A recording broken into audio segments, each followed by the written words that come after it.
Xbox On. Welcome to Xbox On, a podcast with one host about one console, Xbox. I'm said host Jesse DeRosa, and on today's episode, we'll be talking about the latest Xbox news for the week of January 23rd, 2026, including the Xbox Developer Direct has passed, and we finally have a great idea of what to expect when Fable launches later this year. Forza Horizon 6 and other interesting games also got deep dives at the Xbox Developer Direct. And for the first time ever, Battlefield has outsold Call of Duty. All that and more.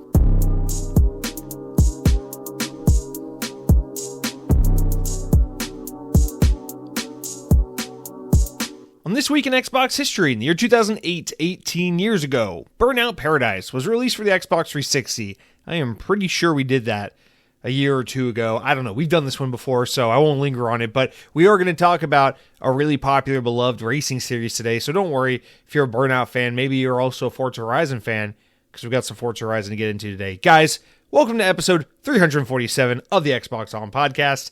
It's me, the host of the show. And we have, for the first time in 2026, a notable game release for the week to talk to you about, boys. And let's be honest, boys, there's no women here. Final Fantasy VII Remake Intergrade is coming out this week. Actually, the day this podcast normally goes live, Thursday the 22nd, it will be out. So by the time you're hearing this on Friday or later, it's already out. So that game, that Final Fantasy reimagining remake that came out on PlayStation 4, I don't know, what was it, 2019 or something?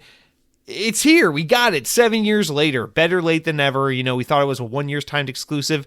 Silly us. It was a 7-year timed exclusive, but it's finally here. If you're an Xbox player for only $40 US, you can hop in on this reinterpretation, well, part one of this reinterpretation of the beloved classic Final Fantasy VII, which I always swore I would play this game if they ever fucking brought it to Xbox. And now that it's here, I'm like, ooh.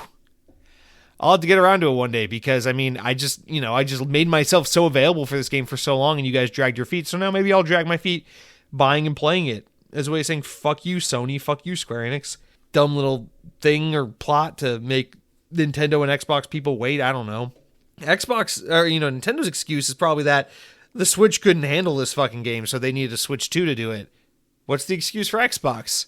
That's my fucking thought. Anyway, guys, so that is out this week, but boy, oh boy, we got so much other exciting, more fresh and interesting stuff to talk about because we're just coming fresh off the heels of the Xbox Developer Direct 2026, where we got to look at not 1, 2, or 3, but 4 new games coming to Xbox this year that you can look forward to. Only one with a firm release date, but don't let that stress you out. We got 4 games to get into here. Jesse, we only knew about 3. Shut up. We'll get to the 4th. As always, there was a surprise game here. And what else? You know, we got the regular podcast on top of that. News, comments, what I've been eating, all that jazz. It's not too much, I feel like, compared to previous years, but it is still a pretty comprehensive amount of things to get to in today's show. So without further ado, let's just hop in, starting with the Xbox Developer Direct, and then we'll segue into the news from there. All right, so I thought we'd kick things off a little differently since there are only 4 games to talk about from this Direct, rather than the standard thing I do during like the Xbox Summer Showcase where I just kind of go in chronological order or in order of announcement. I'm actually just going to go in order of what I personally believe to be the biggest announcements or, you know, the most exciting announcements all the way down to the least exciting announcements. And, let me be clear about it. I actually think all 4 games shown look pretty good. Like these are 4 games that I would play.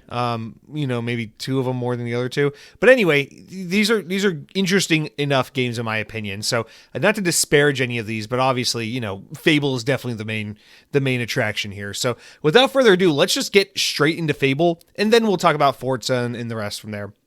So, Fable. I mean, I don't know how to roll out the red carpet and do this in just the right way. I mean, it's finally here. It seems kind of crazy. I mean, I was trying to rush my way out of work today to sit in my car and watch this Fable reveal as work was blowing up and kind of holding me hostage a little bit. And then, you know, before I knew it, I was leaving the office, sitting in my car, watching the first gameplay footage of Fable on my phone after almost a decade of anticipating this game. And it was just kind of surreal to be like, wow, I am not in the headspace for this, but I am finally watching gameplay footage of Fable. Here we are. This is happening. And, whatever. It's been a couple hours at this point. I got home. I ate some McDonald's because my girlfriend only ever wants the worst food possible when I ask her, what fast food are you feeling today? It's never Chipotle. It's never like fucking Sweet Greens or whatever that salad place is called. It's always McDonald's. It's always McDonald's. Anyway, got home, rewatched the event, kind of sat down at the computer, watched everything from start to finish to really soak it all in. Took some notes, thought about it for a minute, and now here I am recording. And kind of fresh off this whole thing. I mean, let's get into it. What do you want to say about Fable? So right off the top, the game is scheduled to come out this year, 2026. It will be out on, or they say in autumn. This is one of the three of the four games did not get specific release dates.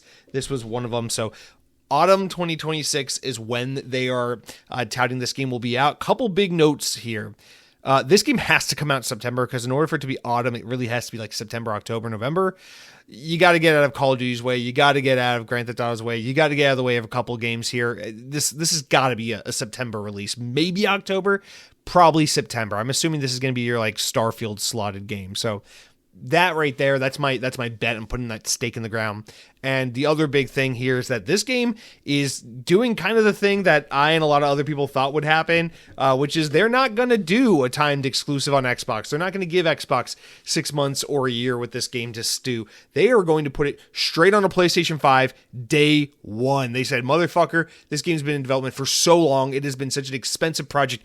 We needed a return on investment ASAP on Fable. We are putting this shit on PlayStation 5 day one. But Jesse, what about Phil Spencer saying, we're going to explore putting these games on other platforms where it makes sense, or if the game has history on other platforms? Fuck that. Phil Spencer lied to you, honey. Well, what about like Fable is one of the quintessential Xbox games. They wouldn't put it on PlayStation day one. They'd let it buffer out like a Halo or Forza. Nah, bitch. I think at this point, really, the strategy is everything will come to PlayStation day one.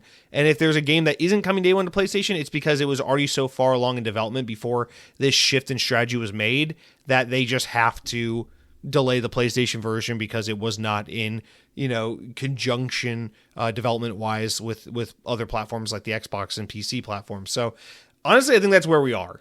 So Fable is a day one PlayStation 5 game releasing autumn this year, which I suspect means September-ish. And with that out of the way, let's hop into what we saw here.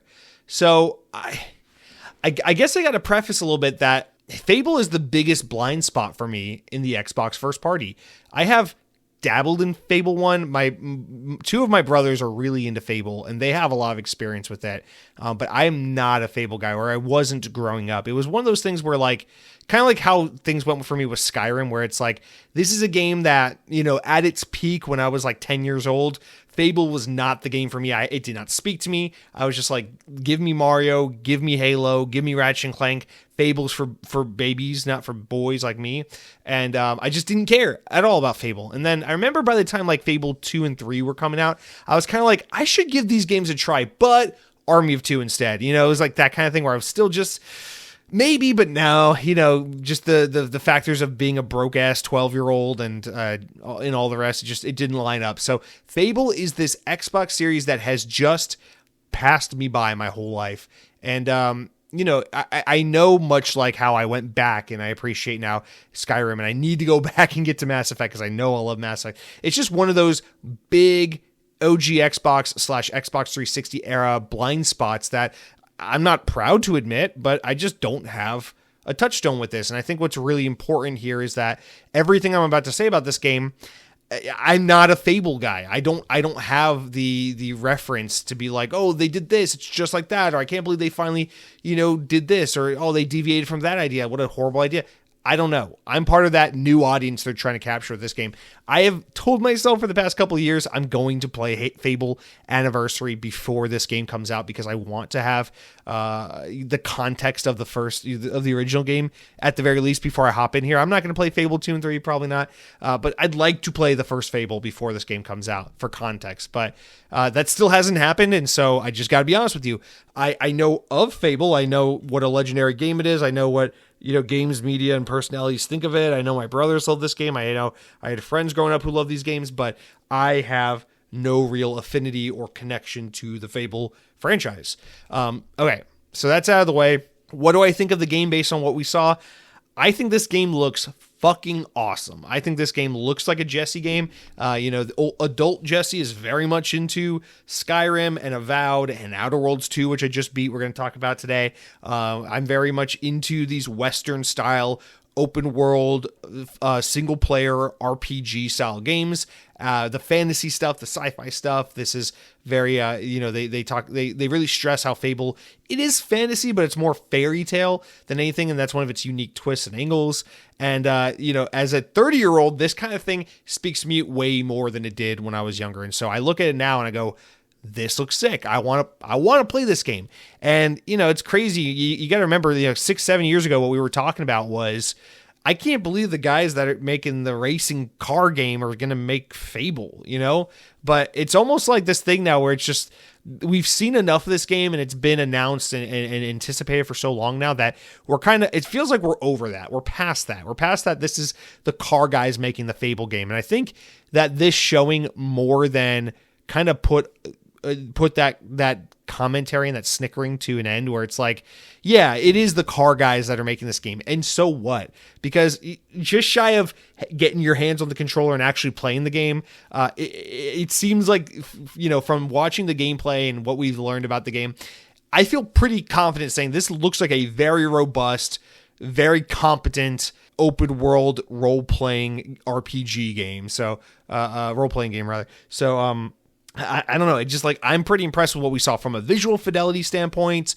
to like what it seems like the gameplay looks and feels like. You can't get a feel for gameplay by not playing it, but you can get a feel for gameplay by kind of watching someone play and going like, I think this is how it feels based on my extensive experience playing video games and what I'm seeing on the screen here. And while I can't say definitively, what we saw today made me feel like Fable looks like a game that controls and feels good to play. The world is fucking stunning when they're in that like Shire-like environment. It's the world of Albion when they're in that one Shire-like environment where the fucking rolling greens over the buildings and everything. It's like the saturation, the detail, the breadth of the environment, the scaling of the buildings and the objects and the housing and everything. It is such a breathtaking, colorful, highly detailed, fully fleshed out fantasy environment that is so pretty to look at and looks like a ton of fun to explore. And so I gotta say, obviously the guys at Playground Games are no strangers to making visually impressive games, but boy, oh boy, this game looks very visually impressive in my opinion. And I from that angle alone, I'm very, what I said last week, very excited to play this game. If for anything other than just the sheer curiosity of it. We've been waiting for so long. We've heard so much about it. We've waited so long to learn about it. And I think this game just looks absolutely stunning. If you think of it, and I don't want to compare it too much to like an Oblivion or Skyrim type thing, because at the end of the day, Fable and Elder Scrolls are different things. They've always been different. They serve a similar market. If you're a fan of Fable, you might be a fan of Elder Scrolls and vice versa, but they are not one in the same. So I don't want to like conflate and assume too much that these are like, in the way that like Fallout and Starfield and Outer Worlds and Avowed and stuff like that are all kind of similar type of games. I don't want to conflate Fable in that mix, because while there's a lot of similarity and there's a lot of shared DNA, these games are not the same. And so I want to be clear about that, but at the same time, I just, in this era, this modern era of Xbox being the kings of the Western open world RPG, I just feel like that conversation and bringing that point out is more relevant than ever before to say that this is Xbox's next open world single player Western RPG. They just got done with Outer Worlds. This is coming out. We're anticipating Elder Scrolls 6 and things like that. So, we got Clockwork Revolution, which is going to be one of these games coming out. So in a way, it's not first person, it is a third person game, but in a way, this is the next kind of game from Xbox Game Studios that appeals to that audience and that market. And so there's enough of a comparison to be made to have this discussion, I feel like. But anyway, the game looks fucking phenomenal. The combat, from what we've seen, it looks simple but serviceable. Like, it doesn't look, whoa, blow your mind. This is kind of where we differ from these like Western RPG style games compared to like the Japanese role-playing games, because Japanese role-playing games over recent history have really evolved from turn-based games to like hyper stylistic, heavily animated, just like kind of spectacle combat games where it's like you're pressing buttons and things are exploding and guys are twirling in the air and their anime hairs flying everywhere. But then you play a game like Outer Worlds or Vowed or what we're seeing here in Fable, and it's like, you got a sword and shield, you can block, you can attack, you can fucking maybe parry or shift or whatever, dodge, something like that. So it looks like there's a decent flow. It is manageable and accessible, and it looks competent. But there's nothing we saw, I think, in the combat of this game that looks like, whoa, that's amazing. But I don't think Fable ever was a game that was defined by its insane combat. I think combat was an element of the game. The thing that defines a game like Fable has always been the balance of good versus evil, the choices you make, and the kind of way that you and your character and your story play out based on those choices you make and how people react to you and perceive you. And so I think obviously that is the big thing they're playing into here. In this game, they talk about it extensively, and it's cool. It looks like very much they're trying to toe that line of good versus evil, but then inject this further layer of like the gray area where, they talk about it being like, you could make a decision that's interpretive, as to how good or bad of a decision it was. And depending on where you are in the game and who you're interacting with and what you're doing, people may interpret you either as, more of a good guy or more of a bad guy or more of an ally or more of an enemy. It all just depends where you are, who you're talking to, what you've done, what the reputation you built is. And I think that's so cool. And again, this is kind of where my lack of Fable experience comes into play. I don't know to what extent this was a thing in previous Fable games. But just thinking about like more dynamic modern gaming, I think this is a super cool way to evolve the Fable formula, just because, I mean, it's common now. We see the choice-based games. I mean, Obsidian is huge on these kinds of games, so it's not like we don't get this kind of stuff from other Xbox first-party studios.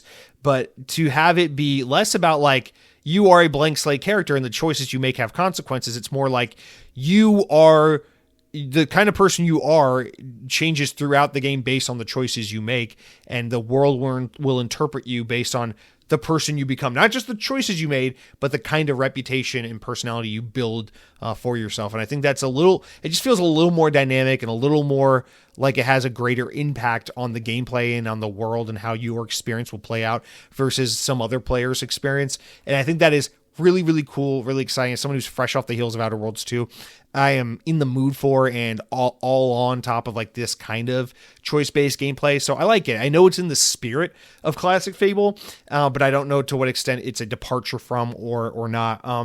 I know, speaking of classic Fable, they talk about, they make it clear, this takes place in the kingdom of Albion, just like classic Fable games, and there will be locations and characters that you're familiar with from the previous games, but this is not some continuation of the previous games. This is a different version of Fable, is a reinterpretation of Fable. It is as if this was the first and only Fable game ever to exist. So it is not in some way like they're not going to make reference to or touchstones to certain characters or plot points of previous Fable games, because this is a clean slate, a fresh start, and a new interpretation. And I appreciate that and I respect that. And I really like the way, in the developer direct, these developers are talking about it, because they're like, listen, we are not Lionhead Studios. We are a team of people, also from England, who were heavily influenced and inspired by that game, and we're deep fans of that game, and we want to pay homage to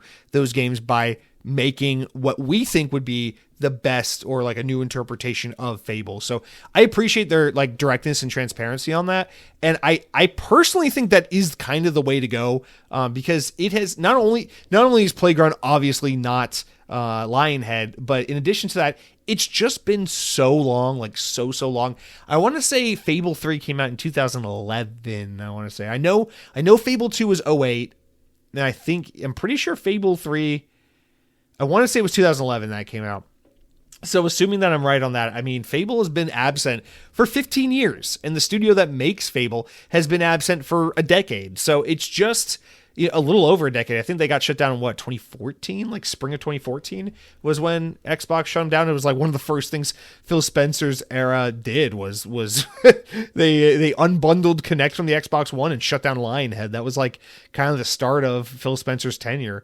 So anyway, obviously this isn't Lionhead. We're far removed from those days, and I think this is the right way to do it. Is take the way that Fable made you feel when you played it, and try to capture that spirit, and then make something that's new and different enough, and that's your own. Because chances are the majority of the people who play this game are not going to be Fable fans who are excited for a new entry in the series. Obviously, Fable fans will be there day one to play this game, but chances are between Game Pass and the hype surrounding this game and the time that's lapsed and the people who are new to it, this game's going to draw a much bigger audience of people like myself who either missed out on Fable or never played Fable or were too young to play Fable when it was a thing.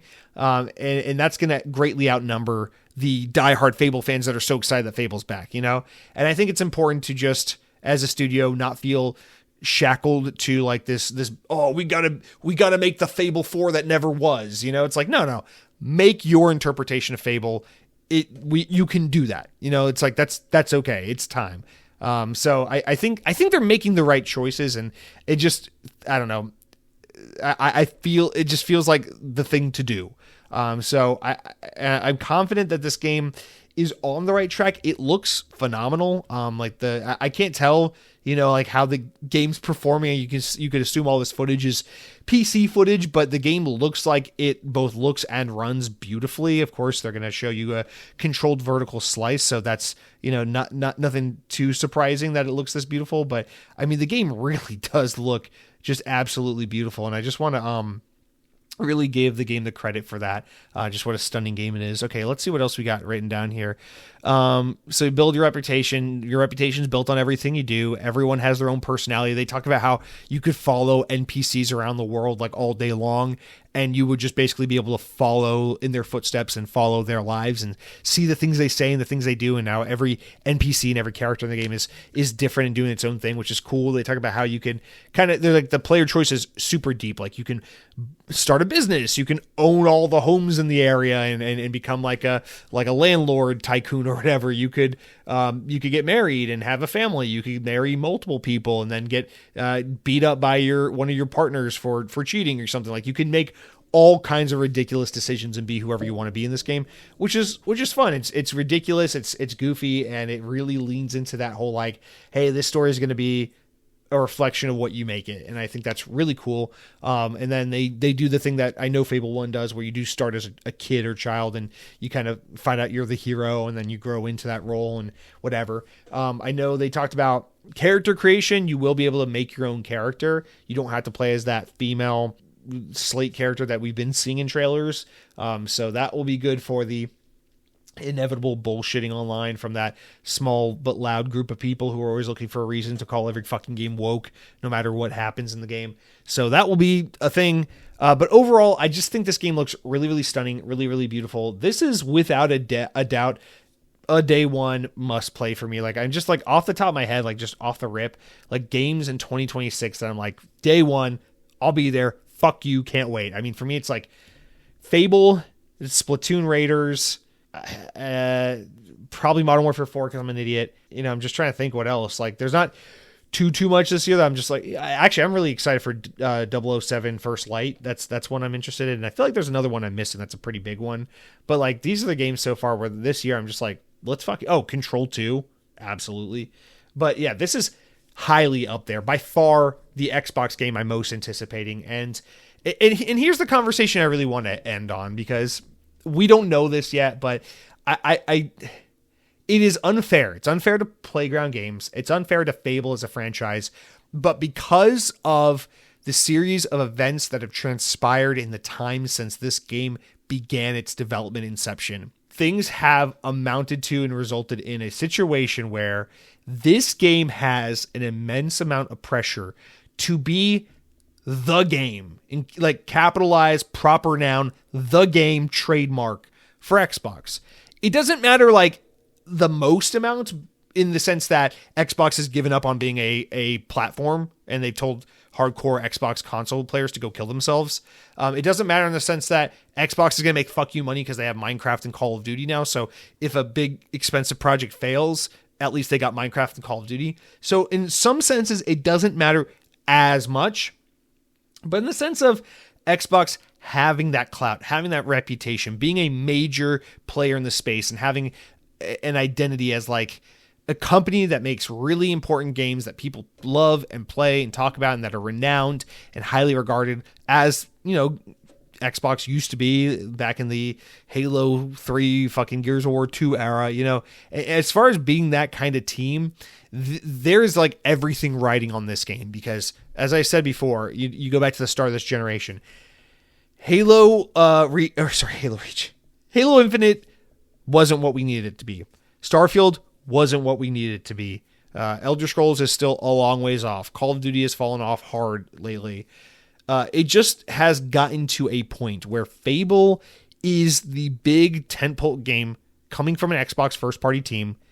And it's like kind of the last thing really on the docket that we have in any time in the near future that we can point to and say, this has potential to be a water cooler moment. This has potential to be an Elden Ring, a Hogwarts Legacy, a Baldur's Gate 3. This could be one of those types of games. And I think they're kind of in some way also hedging their bets on that by making sure this is a day one PlayStation 5 game. I mean, it's possible that Fable could have been a 2025 game and it got pushed out because they wanted to make sure, no, it has to be on PS5 day one.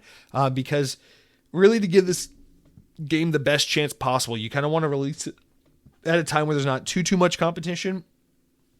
You want to get it on all the most important platforms possible, and you want to put a big push behind the game and make sure that it had its development time so that it comes out in the most flawless state it can possibly come out in. So I think they've kind of done all the things that they can do and that they need to do in order to ensure all of that. And with that said, this is it. I think September-ish of this year when Fable comes out, if this game fails to be a holy shit, guys, have you heard of this game called Fable? Or have you played the new Fable? Or, oh, my buddy at work was telling me about Fable. Or, oh, man, I watched this guy on Twitch. He's so cool. He plays Fable and smokes an e-cigarette. Like, if this game isn't one of those games, I think that's kind of like really the last opportunity Xbox has to reclaim some semblance of being like a very serious, well-regarded first-party producer and publisher of video games. And if it doesn't happen, all will be fine. Xbox is a huge game publisher. They are one of, if not the biggest game publisher out there today. Everything will be fine. Your kids' Minecraft bucks will fucking save the day. But for all of us who miss and lament an Xbox that has since been gone, for quite a while, this is our last chance to see Xbox have like a, fuck yeah moment. And so there is, like I said, in an unfair manner, there's just a lot riding on Fable. Aside from that, I'm just really excited because I think the game fucking looks great. So with that said, we'll wrap it up with Fable. I will kick it to you guys. What do you think? What do you think about Fable? Are you excited about it? Do you like what was shown? I am eager to hear from you guys because I know just as I've been waiting for this game since I hit puberty, I'm sure many of you are in the same boat. So we're really curious to hear kind of how we all feel coming out of this event. All right, Fable is done. Now we can move on to what is undoubtedly the second most important game that was shown here, which is Forza Horizon 6. So we're shifting games, but we're not shifting developers because apparently just like 2025 was carried on the back of Obsidian, 2026 will be carried on the backs of Playground Games. So Forza Horizon 6, let's get it out there, guys. May 19th, Xbox, PC, Game Pass, all the rest. PlayStation 5 will come later this year. Now, a lot of the speculation was that Forza Horizon 6 will be a one-year timed exclusive on Xbox. Not the case. The game is coming to PlayStation later this year. So I'm assuming, I don't fucking know, October or something? I don't know. Whatever month that Fable comes out, this will be like the month before or after that. Somewhere like a 1-2 punch or something to that effect. We just got through talking recently about how Forza Horizon 5 has done so well on PlayStation. So yeah, getting Forza Horizon 6 on PlayStation is probably a big priority. And again, this kind of plays into my thing of this was a game that was in development at a time where the idea was this game wouldn't come to PlayStation, and then they ported Forza Horizon 5 to PlayStation, and then they said, okay, we got to get Forza Horizon 6 on PlayStation as soon as possible. And so the reason it's not a day and date thing is probably just because of time in the development cycle, but rest assured, Forza Horizon 7 will be a day one PlayStation 5 game. All right, let's talk about the game itself. So finally, we're here. It's in Japan. It's the setting that, Playground is talking about how they've wanted to go here for a long time. They know people have been wanting them to go here for a long time, and lo and behold, they've gone here. It's Japan. It's the game we've all been waiting for. The first thing I noticed right off the rip is that it kind of just looks like more Forza Horizon. I was like, I don't know why in my brain I was expecting to see more like night riding in a Skyline GT or something through the streets of Tokyo or something. But it is very like rural, back roads, greater country Japan. And don't get me wrong, they showed a variety of environments. They showed mountains, they showed cherry blossoms, they showed forests, they showed flatlands, they showed all the rest. They showed snowy tundra environments, and they show like little touches and glimpses of like some moderately urban or kind of like residential areas at some point in this demonstration, but they don't show like Tokyo. And I don't know. I guess I'm a little surprised. It's like, I'm thinking about it, it's like, Forza Horizon 2 is where I got my start with the Forza Horizon series, and that one was in France, and that one is, that takes place and you get to drive through the cobblestone streets and through the city. And Forza Horizon 4 is in London, and you definitely drive through the city of London. There's plenty of country road and back road, but you do get to drive through the city to some extent. And I think back to Forza Horizon 3, and that one's very much like the jungles of Australia, and you're not going around Sydney or anything like that, but whatever, the jungles. And then Forza Horizon 5 is Mexico, and it feels so different because there's just so much desert. The terrain is so different. However, I feel like in Mexico, it's not like you're really like shredding it up in Mexico City, but you are, there are some more environments that are kind of built out. I just feel like when you talk about car culture in Japan, you gotta, like, I'm not saying the whole game needs to take place in the city, but like, you gotta have a big emphasis on Tokyo. And I feel like the fact that they don't have that here, or they just haven't shown it, is actually a little bit of a surprise and a little bit of a letdown for me. Now, that's not to say that that stuff isn't here. I don't know if maybe that's one of the expansions, or if it is here, but it's just not one of the bigger things they want to showcase. I don't know. But I was a little taken back by just how rural the game looked. Not that it was necessarily a bad thing, because what we saw was beautiful and impressive and visually a treat, but it just wasn't what I was expecting. So I want to start with that. They talk a lot about like these new features, these new types of events and stuff.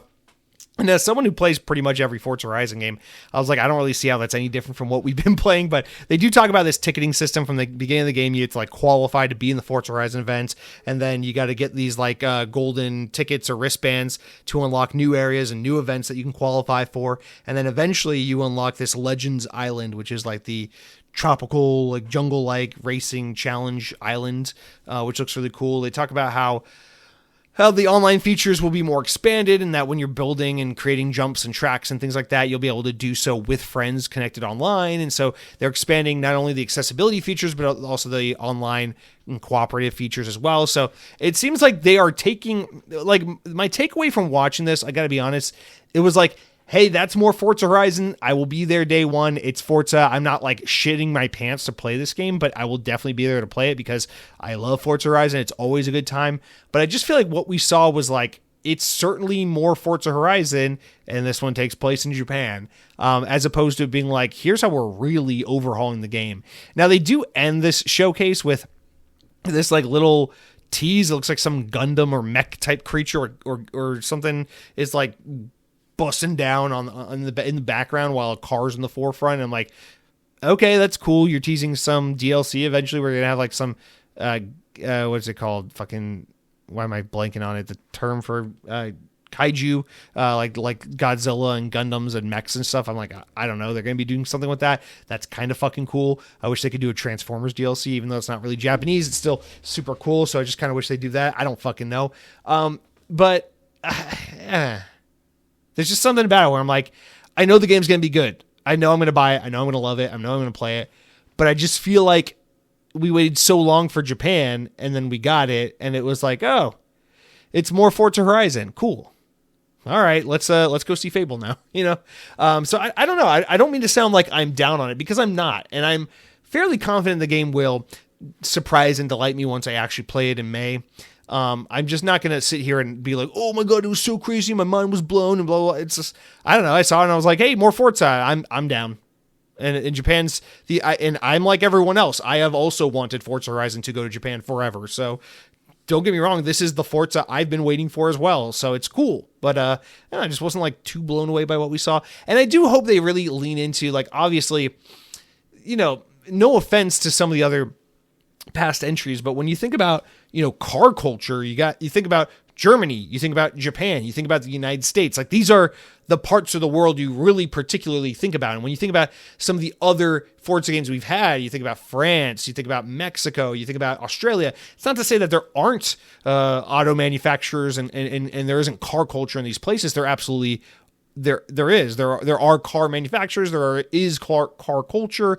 It's cool, but you think about cars, like all the most iconic cars, all like the most important car manufacturers, overwhelmingly so, are like either German, Japanese, or American. So like obviously like that's the shit you really want to focus on. And so the fact that this game takes place in Japan, it's like, I really hope they like deeply lean into the car culture, the lore, the celebration of Japanese car, of drifting, and of 90s JDM cars, and all those like those like Hondas and Toyotas and Nissans that like people in the West like idolize and worship, when they think about 80s and 90s Japanese vehicles and things like that. I just think there's a lot that they're obligated to address and pay homage to with this being a Forza game set in Japan. And so I really hope they do that stuff.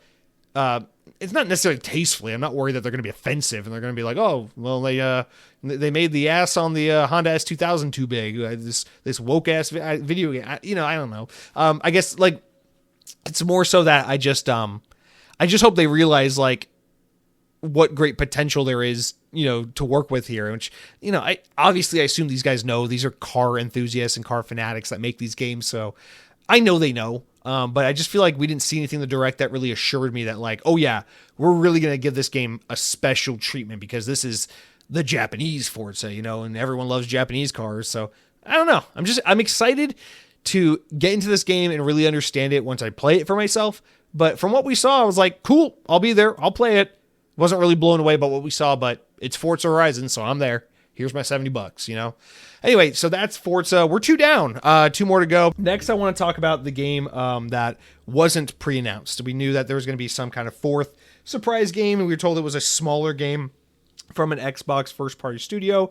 And lo and behold, despite my skepticism based on the fact that Keeper only came out a few months ago, Double Fine was here. Double Fine, Kiln, new game from Double Fine. Kiln coming out spring 2026, so sometime in the next 2 months or so, probably. This is another game that will be a day one PlayStation 5 game because Xbox wants you to fucking kill yourself if you bought an Xbox. Fuck you.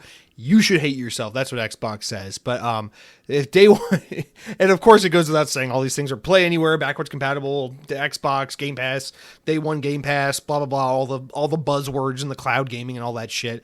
But what really matters is Xbox the home console and PlayStation the home console, and all the Xbox games are on PlayStation. So, all right. With that said, what a pleasant surprise, man, getting to see Tim Schafer at this Xbox event.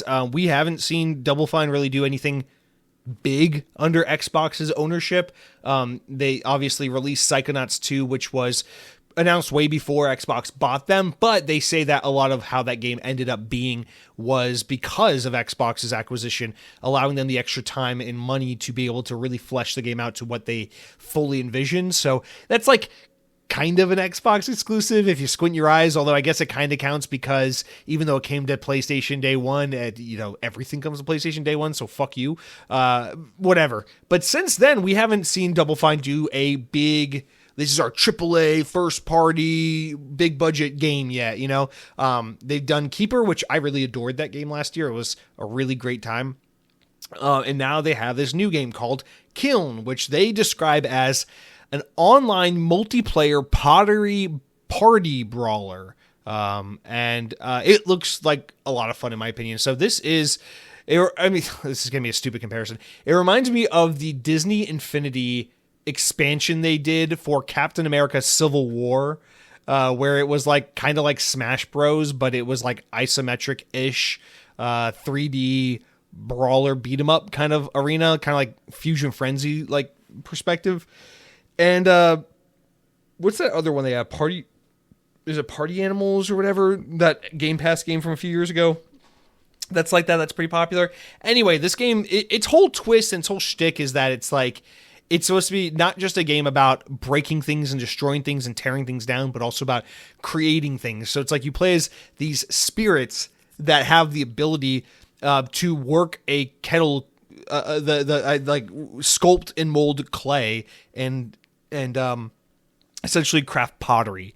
And so you can make your own characters or fighters by sculpting different pottery, different shapes, different sizes, different looks and things like that. And then based on the kind of pottery you create, your spirit can then inhabit that pottery object and anthropomorphize it and turn into some kind of brawler based on your creation. So you can be like a teacup or like a kettle or like a big vase or whatever, and you can make yourself into whatever, and you can decorate it and you can design it and give it handles and things like that. And then once your spirit personifies it, it becomes this like fighter. And if it's a big one, it can do things like smashing moves and stomping moves. And if it's a small little teacup, it can like roll on its side and hide under like hard to reach areas and little crevices and corners. And if it's a medium one, it's like an all around good fighter, and like the speeds are affected of the characters and the weight of their attacks and things like that. And you can kind of create and customize and destroy all your characters and stuff in this game by using your creativity. And so it's supposed to be like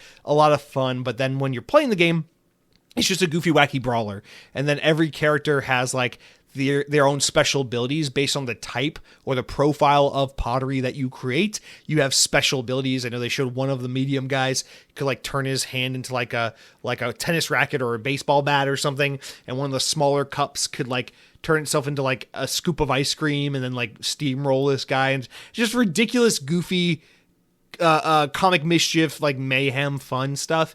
And the thing is, it's like we see like indie games and stuff all the time do wacky things, but there's something about the spirit of this game that felt very like, this is like some stupid game you and your friends probably played on like the PlayStation 2 or on the Nintendo DS back in the day. There's just something that felt just, I don't know, there's like a lightheartedness and a camaraderie and a goofiness to this game and the spirit of this project that I really appreciated and I really admired. And I won't lie, I'm a little bit of a double fan, a double fine cuck. And so if they announce they're making a new game, I'm going to play it because it's Double Fine. I loved Keeper.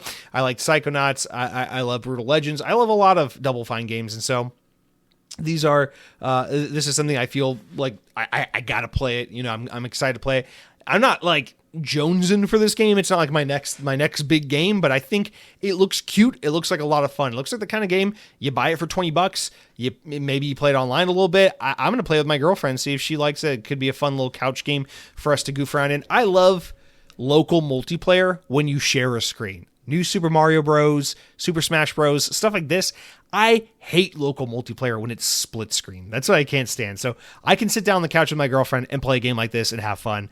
God damn, I just can't do split screen. So I don't know. It looks cute. Obviously, it's got a big online presence, and because it's a modern video game, they have to stress the potential live service elements of it. So they talk about how it will be supported throughout the year with new content, new seasons. They were showing the maps, and they were just like so ridiculous. Like the maps are like based on like famous moments throughout history and things like that, and like famous like infamous like war people and people throughout, I don't know, history. I'm stupid, I don't know anything, but just some of the levels and the maps look so goofy and ridiculous.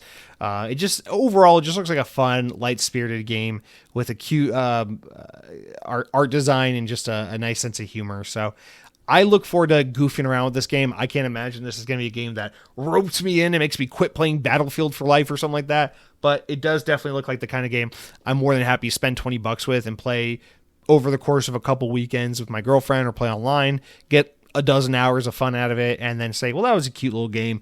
And so I don't know. I think Kiln looks pretty cute, and I look forward to it. I appreciate that Double Fine is they're just always working on something cutesy and different and weird. And they talked about how this game came to be, and I really appreciated that. How they're like, we do this thing every once in a while where we stop working on whatever game we're working on for 2 weeks, and we just forget about that game completely.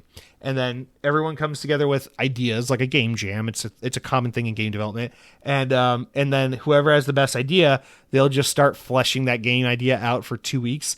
And they'll be like, okay, this is like the thing we're all focused on as a team for the next couple of weeks. And then they see where it goes. If it turns into something good, then it turns into something good. And they talk about how that's how games like Costume Quest have come to be and things like that. So I just thought that was really cool that exercise has birthed things like this, and how they have a culture in their studio that, I don't know, that like encourages creativity, and anyone in the team here can come up with the next great idea, and how it's just a cool like team effort and attitude that I just respect and appreciate. And so I don't know, it's another goofy looking, interesting, uniquely identifiable game from Double Fine, and I'm excited to give it a try sometime when it comes out this spring. I'm assuming, again, that's probably a March or April release, but yeah, it looks cute, looks fun. That is Kiln. All right, guys, and that's going to bring us to the last game at the Xbox Developer Direct, and we'll kind of keep this one brief because, with all due respect, I just don't really care about this game, and that is Beast of Reincarnation. So this game is coming out this summer, no date, but this summer. It looks pretty good, but it's like this, it's not like exactly my thing. So this is that new game from Game Freak. This is the people that make Pokemon. They've made a couple non-Pokemon games in the past 10 years or so, but this is their new game. It looks like, visually, it looks really good. It's almost shocking to think how the guys that make Pokemon can make a game that looks this good, considering how horrible Pokemon games look graphically. But it is this post-apocalyptic game set in this Japan in the far future of the year 4000 something. And they kind of bill it as like this, it's this one person and one companion RPG, action RPG game. So it's like you and this dog. You play as this girl, and you got this dog, and you guys have this ability to like defeat creatures and absorb what they call as the blight, so they can restore like nature and heal and stuff. I don't know. It's very Japanese. Like, that's a very big motif in Japanese storytelling and lore, is this idea of like corrupted nature and healing nature, and these creatures that are some amalgamation of like part human, part anthropomorphic objects, but overgrown and overtaken by nature. I know this is heavily inspired by like Shinto spirituality and stuff. It's a very common thing in Japanese lore and folklore and things like that. And so I get it. It's not like they're just copying Nier Automata or something like that, but it just feels a little like something we've seen a couple times before. And Nier Automata is definitely the game that first came to mind when I saw this trailer and this gameplay demo, but I don't mean that in a bad way. Like, I didn't play Nier extensively. I played like the first hour or two of it, and I remember going, hey, this is a cool game. I think I'd like this game. And then I just fell off it immediately, because that's what happens when you're dabbling in Game Pass. But this game, it looks fun. It looks like if this was the only game available in the entire world, and I purchased it and sat down to play it, and I had nothing else competing for my time, I would really like this game, and I would really appreciate it and find a lot to love about it. But it's just, in a world where there's so much vying for your attention, I can look at a game like this and be like, that's a really cool game. I just have so many other things I got to do, and I'd rather do. Not even just other video games vying for your time. It's like, there's just so many things out there to explore. So if I'm being brutally honest with myself, it's not that this game looks bad, or I wouldn't play this game, or I wouldn't like this game. I probably would like this game. I just look at it, and if I'm being super honest with myself, it's like, I'm not going to get to this game. And this is part of why I'm so glad I'm not on Game Pass Premium anymore, or Ultimate, or whatever the fuck, is because it's like, I'm not going to play this game. And having Game Pass would only stress me out and make me feel obligated and pressured to play this game. So I don't care. But it does look pretty, and I would be shocked to find out that it's not a good game. It looks like the kind of game that is going to find somewhat of an audience at the very least and be a hit. It seems like in modern games, a lot of times what happens is a game comes out, it's a hit, no one ever talks about it, you move on, you find out in retrospect that it sold millions of copies and whatever, and then it's on to the next game. So I think this game has the potential to be quite big. You know, another good get for Game Pass. This is definitely this year's Claire Expedition 33, or last year Xbox identified a new game that was from a team that in that case was like kind of unproven and new and everything, and they kind of nurtured them by saying, hey, we'll get you on Game Pass, we'll kind of market your game for you, we'll help you out. Now Game Freak is no spring chicken, but obviously this is a new IP. This is something that's a very big departure from what they normally do. And usually when they make games that aren't Pokemon, they're usually much smaller in budget and scope and scale and everything. So this is their first like real big like AAA looking game. I mean, it also kind of has a little bit of a Monster Hunter look to it. I mean, it's quite a beautiful looking game. So they're putting a lot behind it, and Xbox is going to try to capitalize on it and be like, hey, let's get it in Game Pass. Let's have it associated with our brand. Let's get another win like we got with Claire Expedition 33 last year. So I think that's what this game kind of satisfies. That's the role this plays for them. And I think it's a wise move to go after games like this. So all around, I just think this is a good looking game, a good fit for Xbox, a great get for Game Pass, really good stuff all around. But it's just, if I'm being honest, I watched the trailer, I watched the gameplay, and I go, that's cool, I don't care. So that's just my honest to God opinions on this. It is really weird hearing developers speak Japanese and mention Pokemon multiple times in an Xbox Direct, but I'm glad that 2026 has allowed us to move so far past what we thought was possible in 2002, and I guess that's how I'll end that. So that's Beast of Reincarnation, and that is the Xbox Developer Direct. Now, all things considered, overall, here's the thing, is like, I thought it was a good direct. I think Fable looks fantastic. I think Forza looks like more Forza, and I'm excited for it. Kiln is a cute little sweet surprise, and I look forward to playing it. And Beast of Reincarnation is not necessarily my thing, but it looks like a great game, and I'm excited for those who are going to enjoy it. That being said, kind of a weak year, right? We usually get 4 to 5 games, not 3 to 4 games. And, usually, last year it's like, oh, it's Avowed. Oh, it's Doom. Oh, it's Ninja Gaiden. It was cool. This is like, yeah, we kind of knew Forza Horizon. It's not that Forza Horizon isn't big. It's huge. But, Forza Horizon is like, it's just the next Forza Horizon. It's like Call of Duty. It's like, yeah, we expected you to be there. Don't try to play it off like, whoa, they're making another Call of Duty. It's just kind of one of those things where it's a given. So you can't really play it off as like a pleasant surprise or a big deal. Even though it is a big deal, you can't really market it that way. It's got to be kind of its own thing. I feel like Forza is the kind of game you handle the way like Activision used to handle Call of Duty, where it's like, announce it on its own thing, show it at its own thing, release it on its own time. Its audience will be there no matter what, and they'll come for it. You don't need to wedge Forza Horizon into a direct like this, because its audience already knows what it is and will already show up. I just feel like having only 3 slots and then making one of those 3 slots something like a Forza, it's kind of like a cop-out. So it's like Fable, obviously that's a huge deal. It's a mega game. Kiln, cute, fun surprise. Beast of Reincarnation, really good. That's like your cool Game Pass get, but like we're missing something here. Clearly Gears of War is supposed to be here. We all know Gears of War or State of Decay 3 need to be in this direct, or I don't know, maybe one of your many canceled fucking games like Perfect Dark and Everwild. I don't know, that's just a thought. But I just think even though this was a good direct that showed good games, no doubt, it kind of felt a little short of what previous years have had. And I think that probably just comes down to either Gears getting delayed or everything getting canceled, and just the kind of bullshit that's happening behind the scenes at Xbox that we know about, but we don't really know everything about. And I don't know. So am I disappointed and crestfallen? Not really, but I do feel like this is probably the weakest Xbox Developer Direct we've had in the past 4 years or so that we've been getting these. But I don't, even then, the weakest Developer Direct has still been a pretty fun thing. And again, I still love the spirit of this event. It is hey guys, here we are. We're starting to get towards the end of the first month of the year, and now we got a really good idea of like what are the big tentpole moments for Xbox in 2026. So we're looking forward to Forza, we're looking forward to Fable. We got some other games here and there. And it paints the picture. Now, if you're a PlayStation fan right now, you're going, I don't know what the fuck this year looks like, because PlayStation doesn't talk. We know we got Wolverine, and that's about it. But if you're an Xbox fan, you're like, I got a pretty good idea of what we can look forward to in 2026. The only other thing that wasn't here that's worth mentioning, I suppose, is Halo. But we know that Halo Campaign Evolved is going to be this November during the 25th anniversary. They showed the 25th anniversary logo at the beginning of the event. We know there's much more to see. There's much more to show. And then in June, when we get the Xbox, summer showcase, that's when we'll get a huge rollout for a lot of other games. So there's plenty more to see this year, but these are obviously the tentpole games for the year. So, Not disappointed, but not like overly impressed, I guess is what I'd say. Overall, pretty solid presentation. B minus. Does that sound fair? I don't know. All right, guys, let's move over from the developer direct and talk about the news. There's a handful of stories here, nothing like crazy we're going to spend our day on, but I want to get this first one out of the way because I'm just fucking tired of the delays, the cancellations, the layoffs, the closures.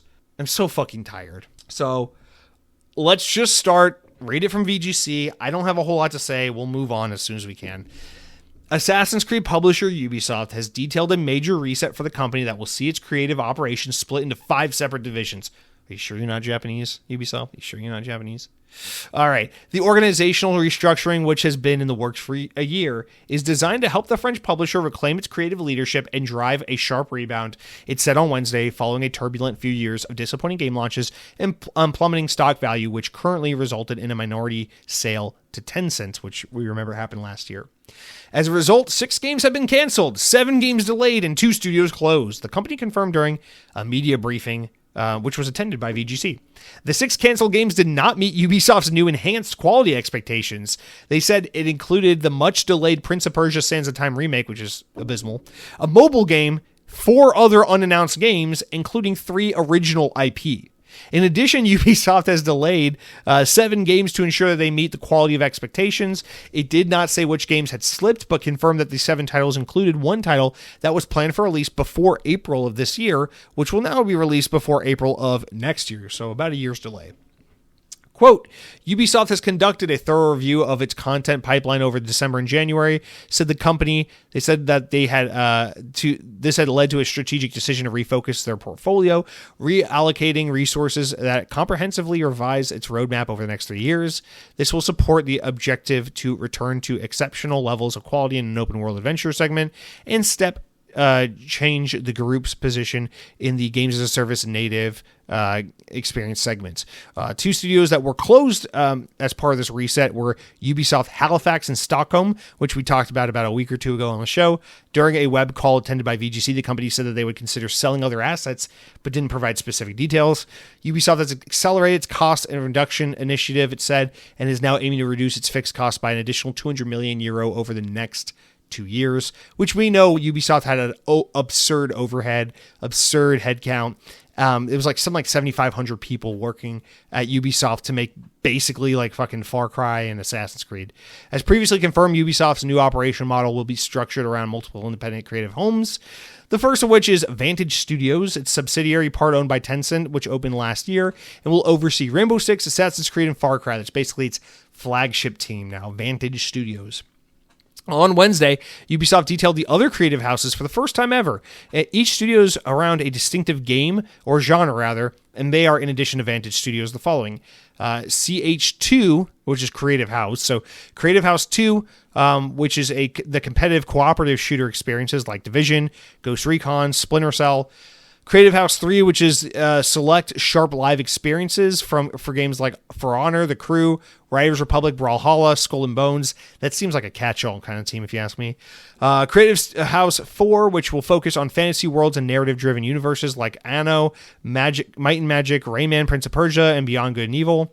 And Creative House 5, which Ubisoft says is aimed at reclaiming our position in casual and family-friendly games at brands including Just Dance, Uno, and Hasbro. That makes sense. That's the one you can just basically forget about. They should put the Raving Rabbids in there. Absolutely. All right, guys. It says, in addition, Ubisoft has also 4 new IP currently in development, including the recently acquired MOBA March of Giants, which it says will be assigned to a creative house at a later stage. I think we talked about that recently. Anyway, basically, this is their way of saying, we've siloed our talent, our teams, into different groups based on the kinds of games they make, and we're hoping that this will help us restructure, realign, refocus, and be able to create higher quality, better output of games, and more streamlined and silo kind of like what it is we do and what we can put out. Other than that, I have really nothing to say here. This is Ubisoft being Ubisoft. We knew something like this was coming because last year there was the huge deal about them kind of selling a huge part of their business to Tencent and kind of restructuring and everything that would come with it.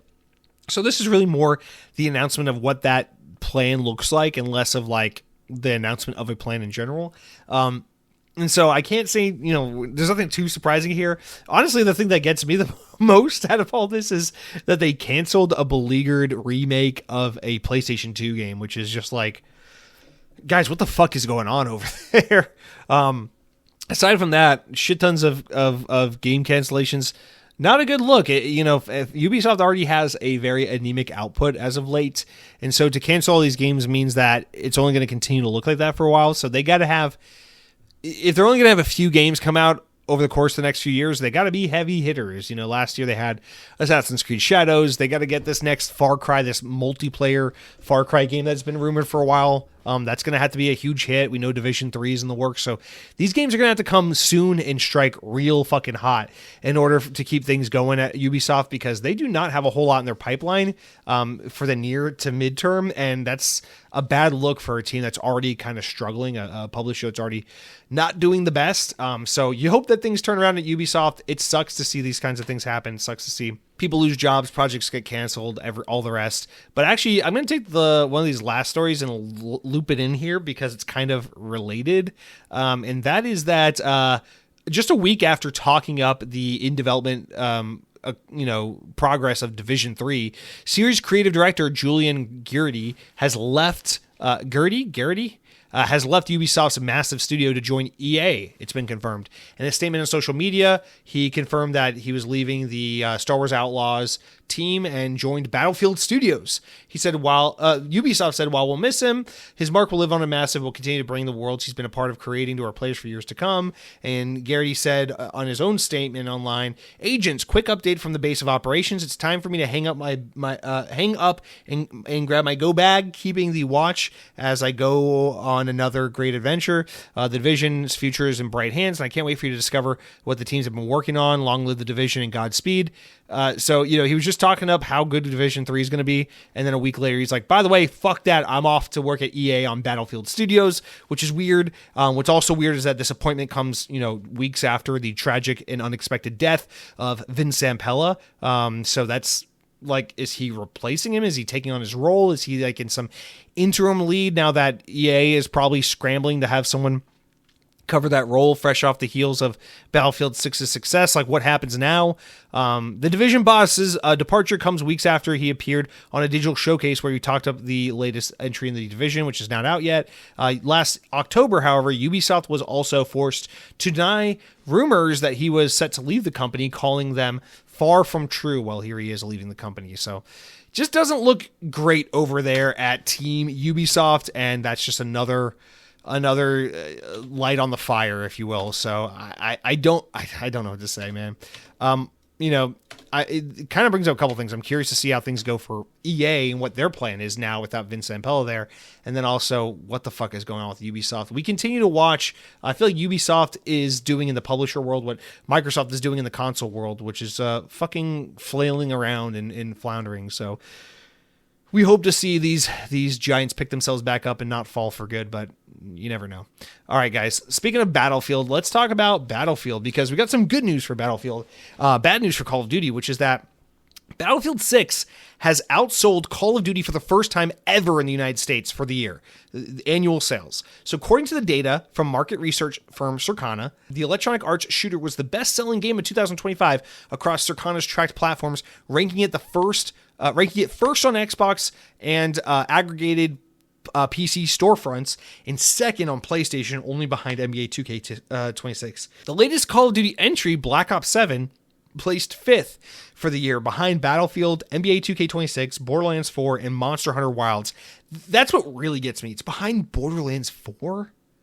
It's worth noting that Black Ops 7 was launched in Game Pass while Battlefield was not, and that EA's title also released about 6 weeks earlier. So you had 6 weeks longer on the market, didn't release in Game Pass, way outsold Call of Duty. So you could say, well, Call of Duty would have outsold Battlefield had it been released 6 weeks earlier and was not on Game Pass. Maybe, probably, I don't know, but it got outsold by fucking Borderlands. And now I know Borderlands came out like 2 months before Call of Duty or something. But still, like, listen, Borderlands games sell really well, but like, you beat out Call of Duty. Like, Call of Duty cleans. Call of Duty always comes out in the last like 8 to 10 weeks of the year and fucking cleans up for the year. The only time it ever gets bested is if like Grand Theft Auto or Red Dead Redemption comes out. Like, that's it. So the fact that Black Ops 7 was severely outsold by not only the likes of Battlefield, but also Borderlands, Monster Hunter Wilds. I know Monster Hunter Wilds was out for the overwhelming majority of the year, but like still, NBA 2K26, not super surprising just because of how massively big those games are, but wow. It's really concerning, honestly. So in the years since, so actually, let me read this little excerpt here that VGC puts in. This is a huge turnaround for the Battlefield franchise, which has never outsold Call of Duty over a calendar year ever. Black Ops 7's 5th place for the year is the lowest a Call of Duty game has placed in nearly 20 years, when Call of Duty World at War was the 6th best-selling game in 2008 during the Wii phenomenon. In the years since then, Call of Duty has regularly been the best-selling game in the United States, placed only behind Rockstar titles like GTA, Red Dead Redemption 2, and most recently, Hogwarts Legacy in 2023. So here are the best-selling games for the year in order from 1 to 20. I don't think I'm going to read all 20, but let me just give you the top 10. For the year 2025, best-selling games. Number 1, Battlefield. Number 2, NBA 2K26. 3, Borderlands 4. 4, Monster Hunter Wilds. 5, Call of Duty Black Ops 7. 6, Madden NFL 26. 7, EA Sports College Football 26. 8, EA Sports FC 26. 9, The Elder Scrolls Oblivion Remastered. 10, Call of Duty Black Ops 6. So Black Ops 6 is only 5 places behind Black Ops 7. How bad did Black Ops 7 do? Also, take note of this. The top 10 is dominated by 2 companies in particular, EA and Microsoft. Now, Take-Two's also up there pretty high as well. But like, wow, man, like EA and Microsoft are kind of like the ones to beat now, you know, like they are dominating. And listen, it's no surprise, like Madden, college football, FIFA, the NBA, like these are always the best selling games. You know, number 12 for the year is MLB The Show. So this is like not surprising at all. And then you always got to remember that a lot of digital sales aren't counted. Nintendo doesn't count their digital sales. So Nintendo's numbers always look soft on these charts and would probably be a lot higher if they were counted. You probably get like a Pokemon ZA or something like that higher up the list. But it is astonishing that Black Ops 7 got outsold by Borderlands, got outsold by by Battlefield 6, barely did better than Black Ops 6, the prior year's Call of Duty, and got clobbered overall for, you know, a Call of Duty game. So in addition to that, you know, you got fucking Minecraft hanging up there being the 13th best-selling game for the year. You got Grand Theft Auto 5 hanging in there at number 20. Absolutely insane. Forza Horizon 5 is the number 16 best-selling game for the year off the back of coming to PlayStation 5. That's a huge deal. Really, the only PlayStation game on here is Ghost of Yotei at number 11. So PlayStation really not having the year that everyone else is having. It just kind of goes to show you like the times in which we live in and how everything has changed. It's just so weird. But yeah, I don't know that I ever thought I'd see the day, but here we are. Call of Duty is lagging behind Battlefield right now. And yeah, I know Game Pass has a lot to do with it, but I don't know, last year Black Ops 6 did really fucking well despite being on Game Pass, so be really curious to see how things go, in particular with Modern Warfare 4 this year. I think that will be really like the last showing. Now, Call of Duty's had some weak years. This is a really notably weak year, but man, this is concerning. Very, very big cause for concern. No surprise that, of course, under Xbox's leadership, everything has fallen apart because they don't know how to manage shit. All right, let's move on, guys. So talking about Halo now. From VGC, the creative director and executive producer of Halo Campaign Evolved has spoken out about the importance of bringing the series to PlayStation for the first time. And he says in an interview with Games Radar, this is creative director Max Slagor. Fuck me. Everybody just be named like John Johnson or something. And executive producer Damon Kahn were asked about the Master Chief making the jump to PlayStation.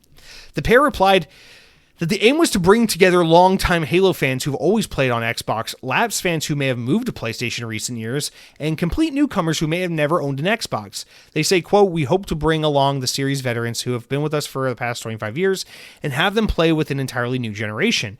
There have always been people who have never been exposed to Halo. Maybe they've always been a Sony person or switched consoles during a certain generation or just missed it at the time. We want to bring players back together." They added, "Halo is best played when we have a large, healthy community and we see that a way to grow, expand, and reconnect with the Halo community. Khan also stressed that the importance of such a move was not lost on the team, and bringing Halo on PlayStation means significantly more than a typical multi-format release window. We want to honor the Halo legacy on PlayStation, and we've paved the way to expand the Halo universe. That's how we see it, he said, and it's not a small thing. We don't want to take it lightly. We definitely feel the weight of it. Okay, that's great. It's a great sentiment. You said all the right things. Good PR. I just have a question. You say here, quote, we hope to bring along series veterans who played with us for 25 years and have them play with an entirely new generation. Let me back up. We hope to take this game that's a campaign only and have those Xbox players who've been with us for 25 years play with an entirely new generation on PlayStation on this single player only, campaign only. Well, let's be honest. It's multiplayer if you play the campaign. Come on, guys. This is like, I get it. Everything's got to go to PlayStation. Like, what do you fucking talk about? There's no multiplayer here. You're not bringing the Master Chief Collection over. You're not bringing Halo Infinite. This isn't a new Halo game. You're just remastering the campaign for Halo 1. No, this is because you have to put all this shit on PlayStation, and this is the PR response that goes along with it. We know you don't take it lightly. We know it's not a small thing. But you know what else wasn't a small thing? Was continuing Master Chief's story, and you fucked that up too. Thank you for Halo Infinite. I fucking hate everything. Sorry, I don't know when I'll ever stop being salty about Halo, and I hate that I've become this way. I really hate it. I don't mean to be this way, but I don't know, man. I just feel so fucking jaded about Halo because I guess I just assumed that they were gonna finish telling the story that they started and not be a bunch of fucking babies and cow out. But hey, if we can do it with Gears of War, why can't we do it with Halo? So fuck us all, right? All right, so that's just some lip service about Halo. Anyway, you can play it on PlayStation later this year.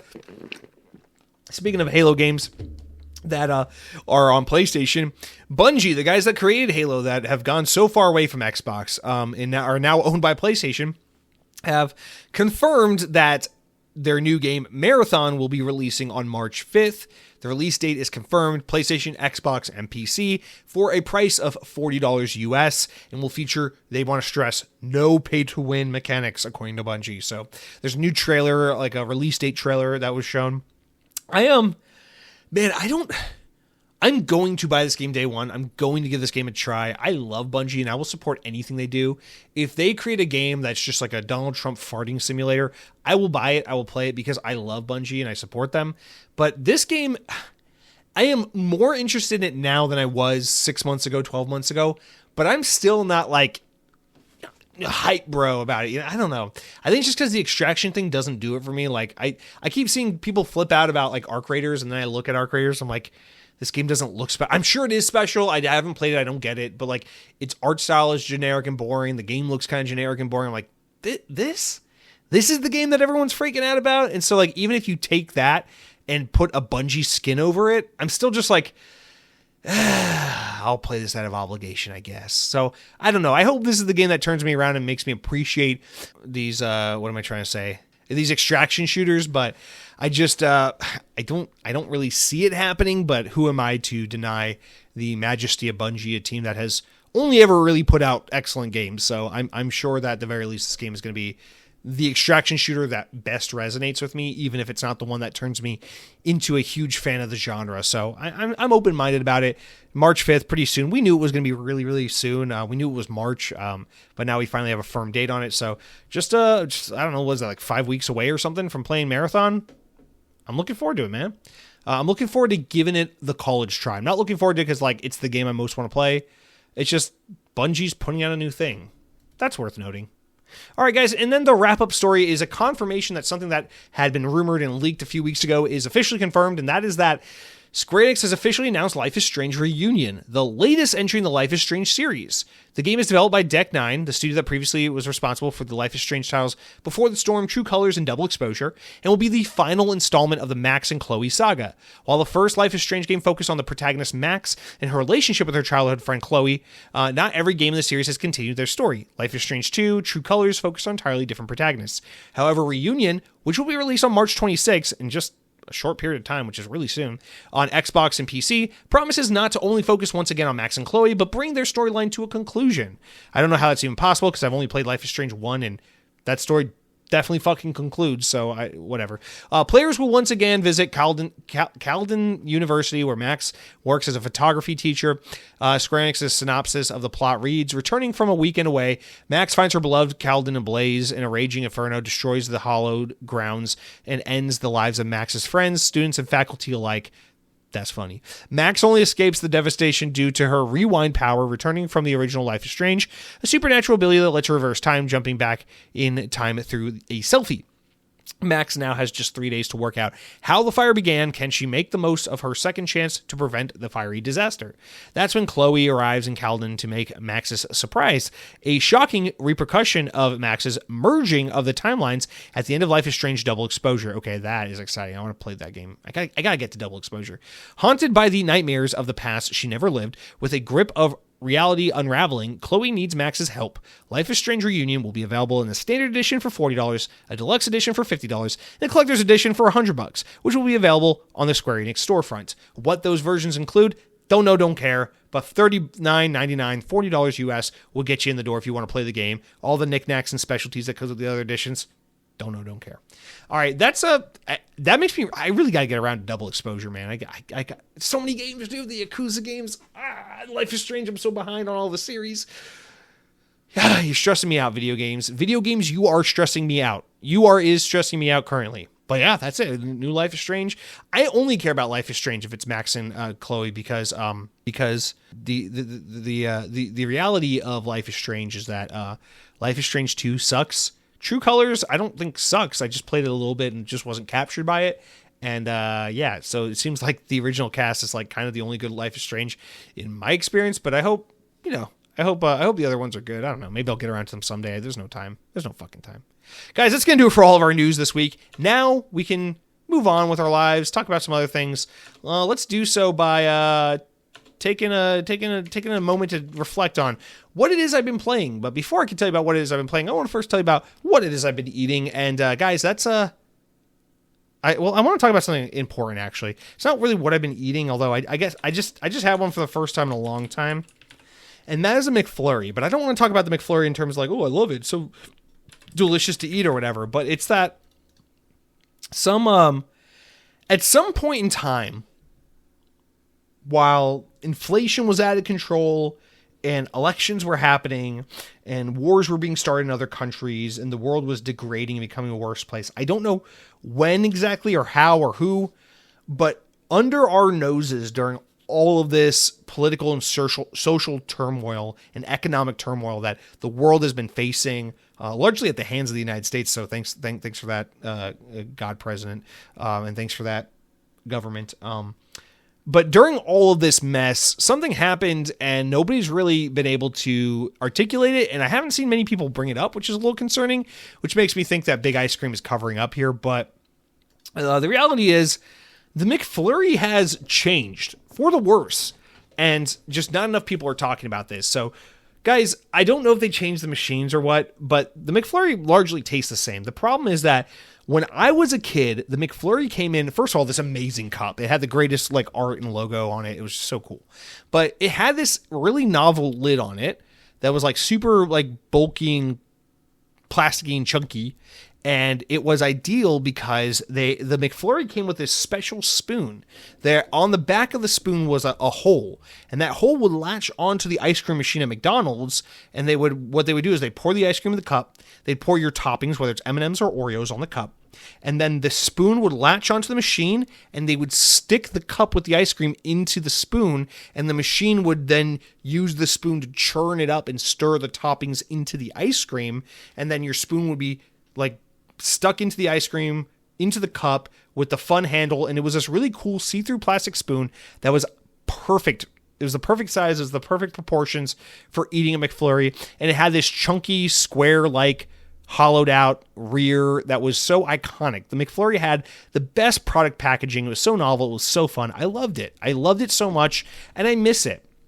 But at some point in recent history, they just changed the McFlurry. It comes in this weird little Chinese food to go pint packaging where it's like this little cardboard box and it has these 4 perforated edges to it and they fold downward. And what they do is they just pour ice cream into this little fucking Chinese takeout box.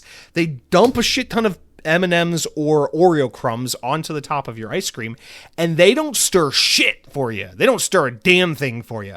Then they give you the most generic milquetoast, unremarkable plastic spoon you've ever seen in your goddamn life. You don't know if this spoon is from McDonald's or from fucking Chen's Chinese takeout down the road. It is the most indiscernible, nondescript, generic bullshit. It looks like these motherfuckers went to Costco and bought bulk plastic spoons and just said, here, fucker, enjoy your McFlurry. And so all of the charm and all the fun and all the novelty of the McFlurry has been robbed from us, and you have to stir your own toppings in your McFlurry, and that spoon ain't even fun, and it's normal spoon proportions, so it's just a shitty plastic throwaway version of the real spoon that you got at home. It ain't this magical one-of-a-kind McDonald's spoon that we used to have. And the packaging, forget about it. That old lid was iconic, and while I appreciate perforated lines because they're fun to, as a physical, like a fidgety fixation thing to fold and unfold, it's not a suitable compartment for ice cream.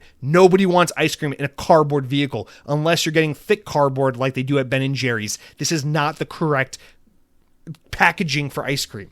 And so I just want to know who did this, and when are we going to hold people accountable to right these wrongs? I just don't know why the fuck we allow these things to happen and why nobody has the fucking balls to say a goddamn thing about it. It makes me sick. I'm disgusted with the people I live alongside in this world, my neighbors who are quiet, who are bystanders, who are silent. And I'm sick and tired of the world, the corporations and the twisted politicians and all the sickos with any ounce of power who twist and manipulate at every turn and allow these things to happen. And they think, oh, the American people won't notice. Oh, the consumers are too dumb to notice. They're too dumb to care. They're too distracted to care. They're too focused on the cost of living and the housing crisis. They won't notice that we fucked up the McFlurry. Well, guess what, fucker? I noticed. So that's it for what I've been eating. But that's not it for what I've been enjoying. Thank you. Now on to what I've been playing. You guys, this past week I wrapped up The Outer Worlds 2. And I gotta say, after about 20-something hours with the game, I like this game a shit ton, actually. I think this is, and I say this as someone who still has a huge blind spot in their backlog. I have not played and beaten Fallout New Vegas. I'm sorry, please don't hate me. I have also not played any of the Star Wars Knights of the Old Republic games. I've not played KOTOR 1 or 2. Please don't hate me. All right, with that said, I think The Outer Worlds 2 is probably my favorite Obsidian game, actually, that I've played. And now, that's not too many games. It's Outer Worlds 1, Avowed, Outer Worlds 2, Grounded. There's like one more missing, maybe. I don't know. I'm not the biggest Obsidian guy in terms of like experience under my belt, but I gotta say, I think Outer Worlds 2 is a really, really great game. And the more I played it, the more I really liked it. And my takeaway from it is like, this is a big step up from The Outer Worlds 1. And I kind of find it surprising that so much of the sentiment, when I look online and I read about how people feel about it, so much of the sentiment is like, oh, if you like The Outer Worlds 1, you'll like this game, but don't expect anything groundbreaking. The game is certainly not groundbreaking. I will agree with that. I don't think this game reinvents the wheel, and I don't think this is like a genre-defining title, at all.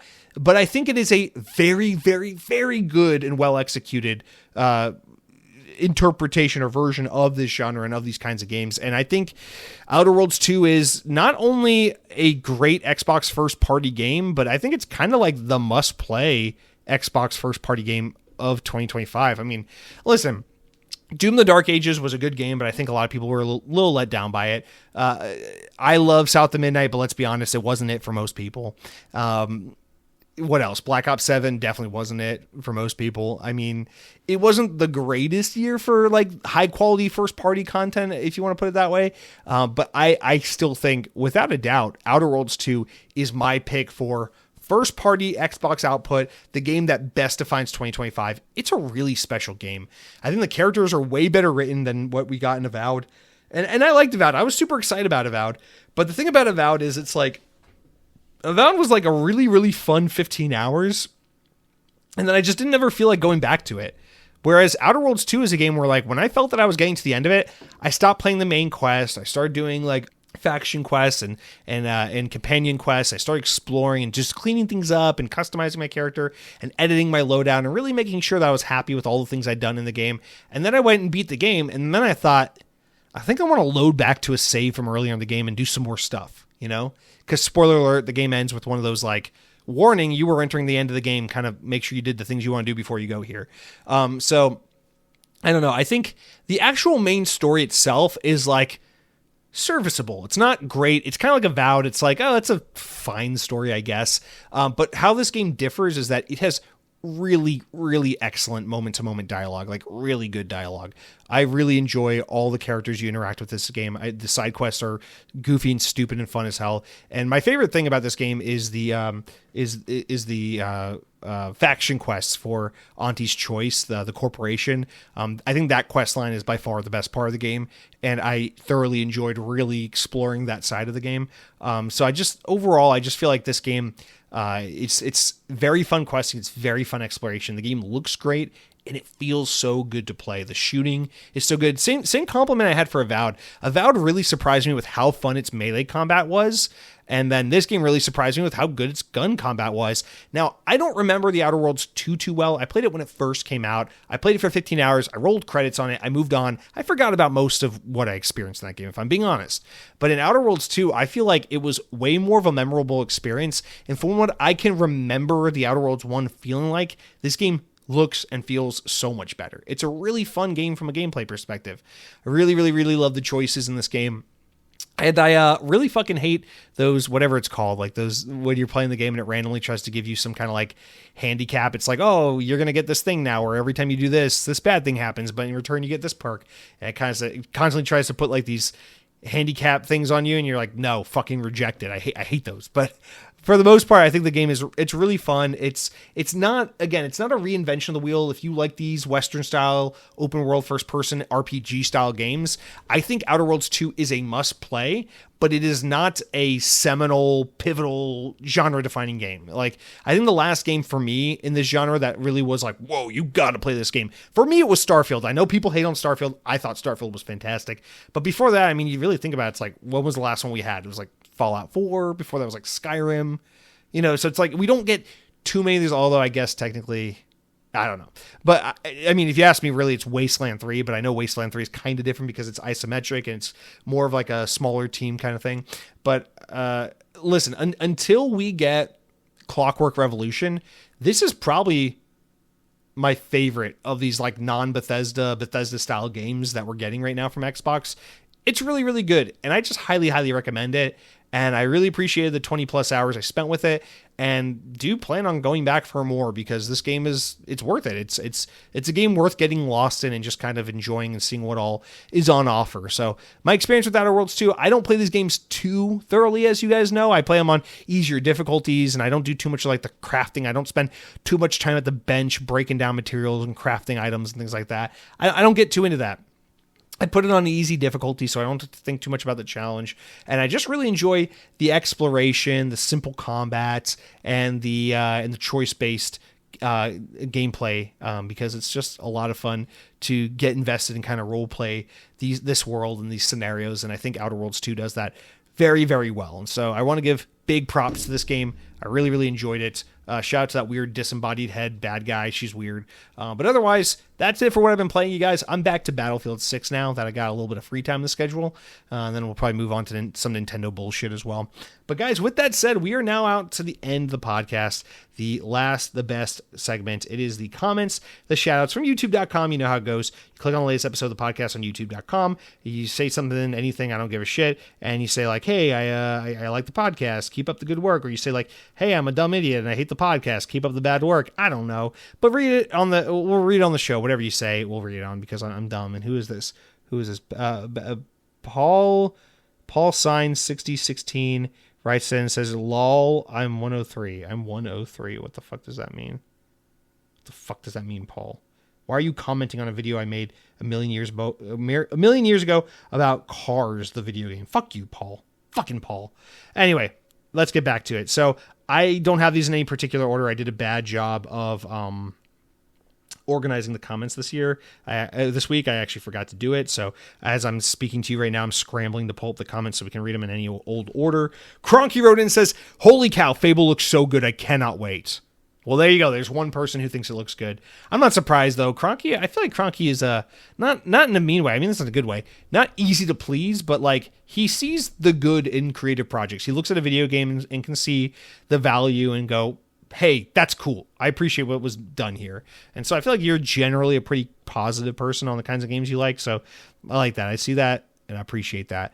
I also agree, though. I think the game looks really fucking good, and it's definitely the game on Xbox I'm most looking forward to. I'd say on Xbox it's Fable, on Nintendo it's Splatoon, no doubt about it. And then we'll get to Modern Warfare 4 and Grand Theft Auto and all those obligatory games later as well. All right, so Objects in Space writes in and says, Xbox does it again. Not sure if you covered this, but there was an update a while back on the Xbox dashboard. It used to group your games into owned games and games with gold, etc. separately. Now they have combined them, so now the only way to know if you fully own a game is by installing it and then trying to play it. If you don't own it, you'll get a prompt to purchase it, unless you subbed it to Game Pass. Small, but I found it to be quite annoying, especially if you have a big library and have lots of games with gold. That is very annoying. I did not notice that. I did not know about that. But here's the thing about that Objects in Space is I don't get it. If you have games with gold, don't you keep those games so long as you have some form of an Xbox membership, even if you have the lowest tier of Game Pass? So I don't understand what the problem is. Are you saying you don't have any subscription and there are certain games now you're being prompted to buy that you used to have access to because the games with gold logo is gone? I don't know. I mean, I totally understand why they would change the logo to Game Pass because Games with Gold is now a dead brand, but I agree that that's an inelegant way of showing that you own it. I wish there was something else. Maybe it's like if you don't own it, it's like hollowed out or grayed out, whereas if you do own it, it's like you get the full thumbnail. I don't know, but I agree that that's annoying as shit. And as someone who no longer has Game Pass Ultimate, I also get annoyed by this stuff where it's like showing me all these games and it says Game Pass in the corner and I used to have that, but I don't have that, or I don't have access to that anymore, but I got that, and that I got Games of Gold. I forgot I even had that, but that I purchased, so I know I got that. It's very inelegant and I very much hate it. It's very much what I hate about part of this like subscription culture where everything has to look like shit because they want to push you to this subscription tier. So I'm with you, man. I don't love it either, but it's where we are.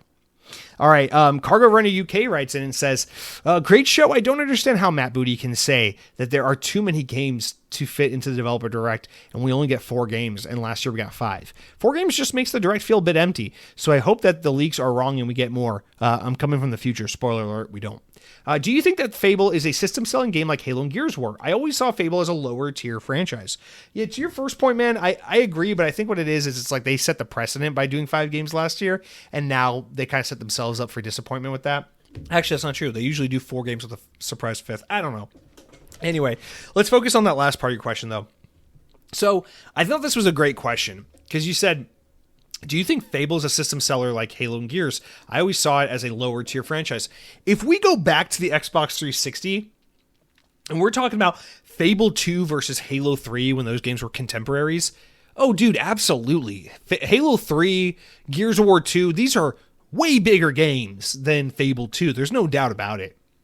But I think time has cemented Fable as a quintessential Xbox IP and experience, and that has given the game some prominence, a little je ne sais quoi that it didn't used to have, because it's seen as part of like this golden, now nostalgic era. So that's a part of the equation. But I think the other side of the equation, and why I do think Fable is absolutely a big system seller type game today, or has potential to be that kind of game, is because you got to remember in 2008, 2010, 2006, whatever, like, you know, back around the old Halo or Fable era, the big games were first-person shooters, third-person shooters, Grand Theft Auto. It was games with action, games with strippers, games with guns, games with blood, games with violence. But games where it's like deep RPG mechanics, although Fable's kind of like RPG with lighter mechanics, but you know what I mean, like deep immersive games, explore, create, make decisions, live out your fantasy, spend dozens of hours questing, things like that.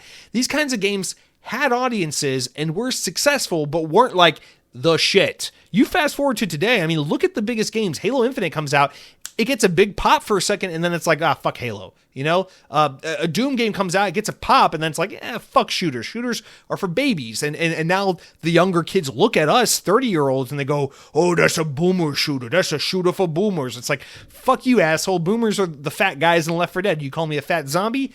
Fuck you, boomer baby. And then, But the thing is, the tides have turned. You look at the biggest games, you look at the PlayStation catalog, you look at the biggest third-party games. It's not games in the first-person perspective with guns. It's not strippers with the guns. You know, it's not that. I mean, yeah, sure, Grand Theft Auto is still Grand Theft Auto, but like aside from that, I mean, like the big games are. Look at the biggest games in the past few years.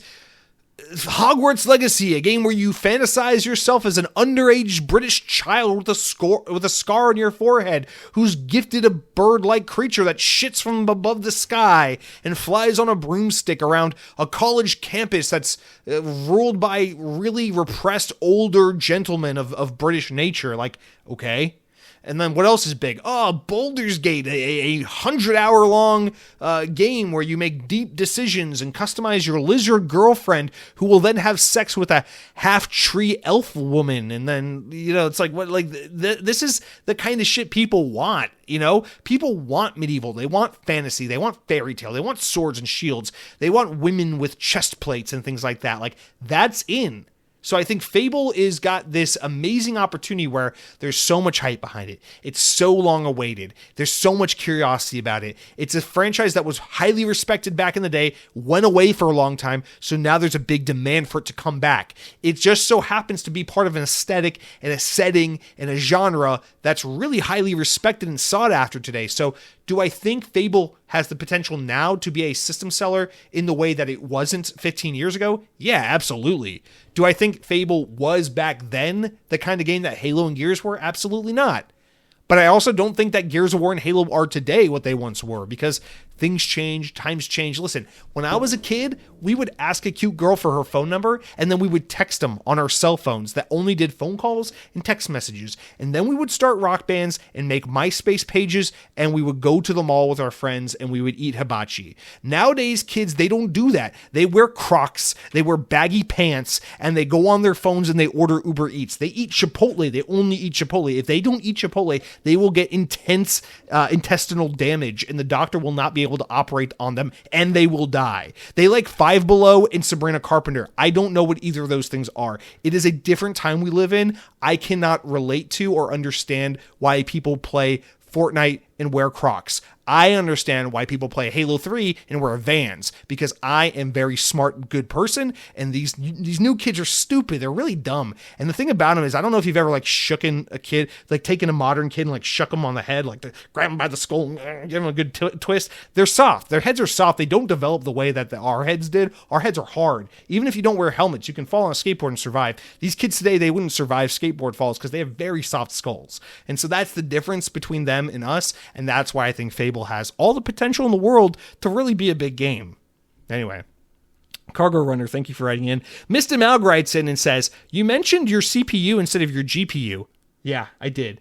2 weeks in a row, I fucking blanked out, and Cronky texted me separately and was like, Jesse, what the fuck are you talking about? You guys are right, and I'm not this stupid. I swear to God I'm not this stupid, but sometimes I'm really tired on this podcast, and like things that aren't like at the forefront of my mind really just short out. Yes, I swear to God I'm not this stupid.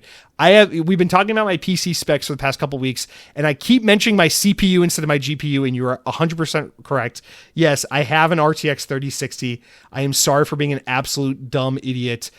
Yes, it is concerning that it's not, I didn't not know my specs. I just blanked out like a fucking idiot. But the thing is, I did 2 weeks in a row, so it's a little inexcusable once it's 2 weeks in a row. I don't have a good excuse, but I am telling you, yes, I had the biggest senior citizen moment. So anyway, it is what it is. But yes, I have an RTX 3060. That is the GPU in my pre-built PC that I purchased. It is a decent graphics card that's held up quite well. I played Battlefield 6 on it last night. It looks and runs great. I love this computer. It's holding up quite well.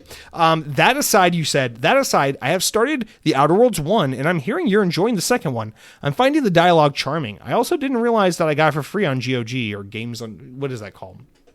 GOG? Do people call it GOG or they say GOG? I don't care. Yeah, man. I like I said, I don't remember shit from the Outer Worlds 1. I remember like the last quest, and I remember some of the beginning parts, but I really don't remember the ins and outs of that game at all. It wasn't very memorable for me, but I really liked the second game, so I highly recommend it. Mr. Malg, if you're enjoying Outer Worlds 1 at all, highly recommend you roll right into Outer Worlds 2. You're gonna have a great time with it. Thank you for writing in, big sexy sir. Way of the Lao wrote in. I don't know if I'm supposed to be reading this on the podcast, but here we are. I need the attention.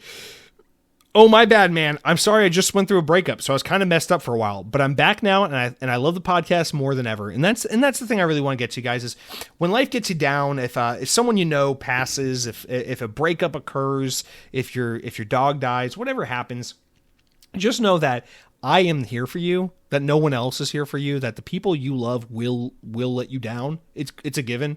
But Xbox On is forever. I mean, Xbox On at this point kind of seems more permanent than Xbox. And that's fucking weird to think about. But no, silliness aside, Mr. Way Loud, I just want to let you know, I'm so tired of you guys apologizing when you fall off the show and then come back. Stop fucking doing that. You don't owe me anything. You have every right to stop listening to the podcast for a period of time or full stop if that's how you feel. If you need to stop listening to the podcast, if you get distracted, if other things start to speak to you, that is okay. Go and enjoy your life. This podcast exists purely to entertain those who want to voluntarily participate in it. Do not feel obligated to listen. Do not feel obligated to write in. I appreciate you all so much for the support you have given the show.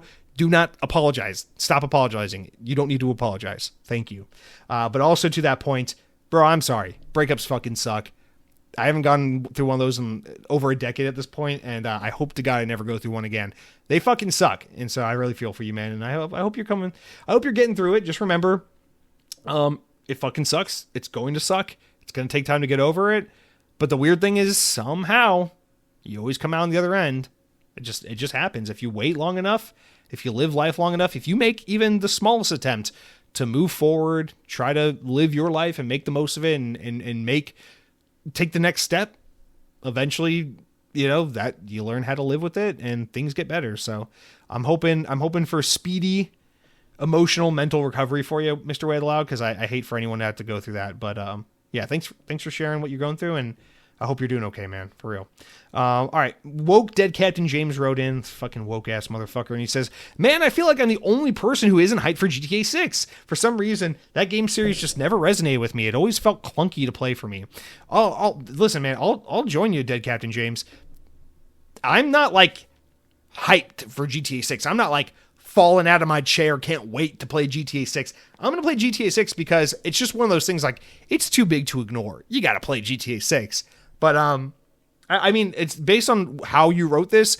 I would assume that I enjoy Grand Theft Auto at least more than you do then. But I agree that Grand Theft Auto is generally, I hesitate to call it overrated because the influence that series has had and the innovation that series has brought to video games cannot be understated. It's super important. There's no doubt about it. So in that sense, I don't think Grand Theft Auto is underrated. But in terms of like how much enjoyment I get out of it relative to how much everyone else seems to like it, from that perspective, I think, yeah, it's kind of overrated because I'm like you, man. I usually don't like Grand Theft Auto that much. Like when I was a kid, I liked fucking around in Grand Theft Auto 3 a whole lot. Then I liked Grand Theft Auto Vice City a lot because I liked the neon lights and the 80s soundtrack a lot. And then, Grand Theft Auto 4 I kind of dabbled in but skipped. And GTA 5 was probably the only Grand Theft Auto game I ever beat. Actually, I think I beat Vice City Stories and Liberty City Stories on PSP. But like, GTA 5 is like the first GTA I ever really sat with and was like, I'm going to play it. I'm going to play it intentionally. I'm going to get through it. I'd never played San Andreas. I skipped that game. My brothers played it, but I kind of skipped that game. So I am not that well versed in GTA, or I'm not that into GTA. But I enjoy playing seeing the campaign, rolling the credits, and moving on. I will say of the two though, when it comes to Rockstar, Red Dead Redemption is so much fucking better than Grand Theft Auto. Red Dead Redemption, I'll defend that game. That game's a fucking masterpiece, especially the sequel. They're both great. But, oh man, I'm with you to an extent. I don't think Grand Theft Auto plays particularly great. I think the shooting in Grand Theft Auto 5 feels way better than it does in prior games. But the movement always feels a little blocky and clunky. I'll actually agree with you on that. So there's nothing wrong with not being, I don't think you're alone, and I don't think there's anything wrong with not being super hyped about GTA 6. But there's no denying it's an exciting moment nonetheless that it's here. It's coming, finally. So anyway, I don't know. And that, I think, is going to do it for all the comments. I didn't realize we only have a couple. Come on, guys. Step it up, boy. How can I guilt you boys to comment in and let me know how you're feeling? Okay. But no, guys, that's it for the podcast this week. So with that said, I'm going to go ahead and wrap it up. I'm a little tired of talking. I'm going to edit this bad boy and get it ready so that it can go live Friday morning for all you fine folks to listen to. But until next week, you guys take care. I hope you all have an excellent week, excellent weekend. Be safe, be good. Don't just order a McFlurry and deal with it, take it out on your local McDonald's employee who's underpaid and underappreciated. Make sure they really feel the wrath of your disdain with this decision to change the packaging of the McFlurry. Even though it had nothing to do with them and they have zero control of their situation, make sure you really lay into them, because that's the kind of world we live into, where we feel so powerless to do anything about anything that dissatisfies us. So we take it out on the people around us who have no control over the situation because they're stuck in the same fucking boat as us. Let's do it, boys. Let's do it. Anyway, all silliness aside, be safe, have fun out there, and power your dreams.